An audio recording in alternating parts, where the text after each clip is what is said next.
नमस्कार, आप देख रहे हैं यंग बाइट्स। मैं हूं आपके साथ पूजा ठाकुर। इस समय जम्मू के एग्जीबिशन ग्राउंड में हम मौजूद है, जहां पर Jammu Kashmir agricultural students association द्वारा जो है अपनी मांगों को लेकर प्रदर्शन किया जा रहा है। यहाँ पर देख पा रहे हैं किस तरह से ये स्टूडेंट्स एसोसिएशन जो है एग्रीकल्चर से जुड़ी हुई, जो यहाँ पर अपनी मांगों को लेकर जो है पीसफुल प्रोटेस्ट कर रही है और अपनी जो इनकी मांगे हैं वो हाथों में पोस्टर लिए जो है उस पे तमाम मांगे जो है वो लिखी गई है और क्या कुछ इनकी मांगे है और किस तरह से पीसफुल प्रोटेस्ट जो है ये कर रहे हैं। इससे पहले भी कुछ दिन पहले इनके द्वारा प्रदर्शन किया गया था और मांग की गई थी कि हमारे साथ इंसाफ किया जाए।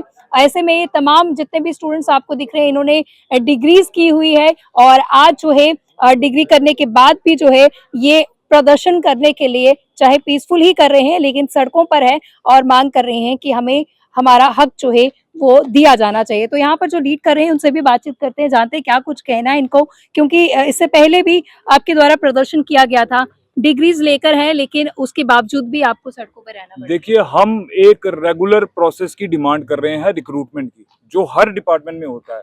इकलौता ऐसा डिपार्टमेंट बन चुका है, एग्रीकल्चर प्रोडक्शन डिपार्टमेंट पूरे हिंदुस्तान में, जिसने 20 साल से एक भी टेक्निकल पोस्ट के लिए पोस्ट रेफर नहीं की जेकेपीएससी को।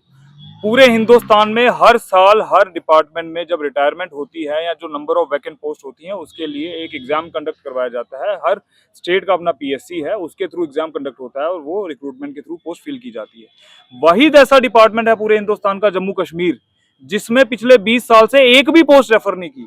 उसका रीजन क्या है? उसका रीजन ये है कि डिपार्टमेंट में जो कुछ चंद लोग एक नेक्सस बना के बैठे हुए हैं, उन लोगों को वन टाइम रेगुलराइजेशन पॉलिसी के तहत अब्सॉर्ब किया गया था। अब वो लोग इतने लालची हो चुके हैं कि वो कहते हैं कि हम डायरेक्ट रिक्रूटमेंट नहीं होने देंगे, हम सिर्फ और सिर्फ जो है वो प्रमोशन करेंगे। तो आप मुझे बताइए कि ये हमारा कॉन्स्टिट्यूशनल राइट वायलेट कर रहे हैं। आर्टिकल 16 की वायलेशन है, राइट टू इक्वल अपॉर्चुनिटी। अगर ये बच्चे डिग्रीज करके एक्सीलेंस रिसर्च जो है सीख के यूनिवर्सिटी से यहाँ पर बैठे हैं और ये चाहते हैं कि हम थ्रू पीएससी अपना कॉम्पिटिटिवनेस शो करके डिपार्टमेंट में जाए, तो इनको क्या तकलीफ है?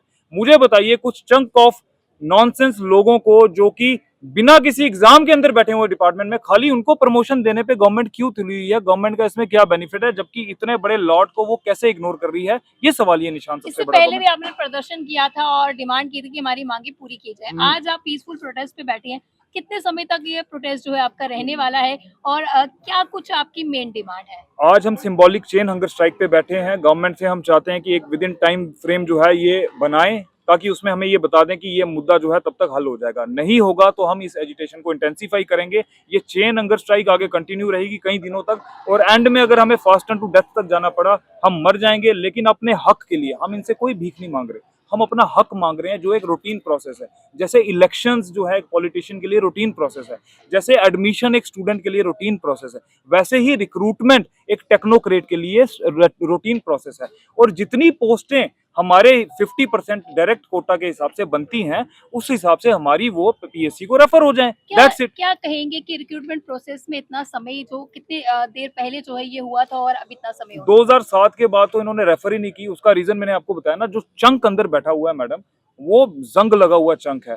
ना उसके पास ब्रेन है, ना उसके पास इंटेलेक्ट है, वो डरता है काम करने से। इसलिए वो लोग चाहते हैं कि हमें प्रमोशनें दी जाए। मतलब कि सिंपल से फंडा में मैं आपको बता रहा हूँ कि 100% प्रमोशनल बेसिस पे हो गया जो एग्रीकल्चर डिग्रीज कर डिपार्टमेंट। रहे हैं उनका क्या कोई, फ्यूचर वही है? तो हम भी सवाल पूछ रहे हैं सरकार से कि जो इतनी रिसर्च आप दोनों यूनिवर्सिटीज में करवा रहे हैं, दिन रात मेहनत कर रही हैं दोनों यूनिवर्सिटीज, इतनी एक्सीलेंस रिसर्च जो है वहां पर हो रही है, तो वो जो इनटेक कैपेसिटी आप स्टूडेंट्स की हर साल बढ़ाते जा रहे हैं, वो स्टूडेंट वो रिसर्च सीख के कहाँ जाएगा?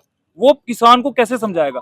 जब डिपार्टमेंट में वही बंदा जो 20 साल पहले लगा था, जिसने 20 साल पहले पुरानी जो पढ़ाई है वो की है, वो उनको आज की टेक्नोलॉजी कैसे समझा पाएगा? यही तो हमारा सवाल। आप चाहते हैं कि रेगुलर रिक्रूटमेंट प्रोसेस नहीं, हम चाहते नहीं है, ये हमारा फंडामेंटल राइट है। हम क्या चाहते हैं इससे फर्क नहीं पड़ता। फर्क ये पड़ता है कि हमारा कॉन्स्टिट्यूशनल राइट क्या कहता है और इनकी नैतिक जिम्मेवारी क्या है।